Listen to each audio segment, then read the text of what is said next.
அர்ஜுனனுக்கு பற்பல உபதேசங்களை செய்கிறார்.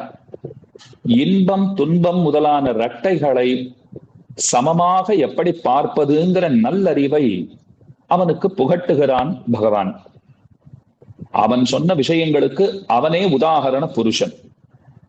கண்ணன் எம்பெருமான் பட்ட கஷ்டம் இன்னொருத்தர் பட போகிறாரா? ஆனா நாட்டுல சாதாரணமா சக்கரவர்த்தி திருமகன் தான் அதிகம் சிரமப்பட்டார் அப்படின்னு ஒரு மாயை. ஆனா உண்மையில அதிகம் சிரமப்பட்டது யார் என்னால், கண்ணன் எம்பெருமான் பட்ட சிரமங்களிலே லவலேசம் தான் ராமன் பட்டிருப்பார்னு சொல்ல வேண்டும்.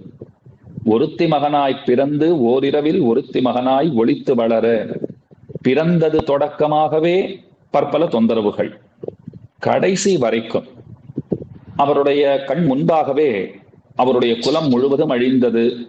அவர் தனியாகத்தான் இருந்தார். தன்னுடைய சோதிக்கு அவர் கனத்த மனத்தோடே எழுந்தருளினார்.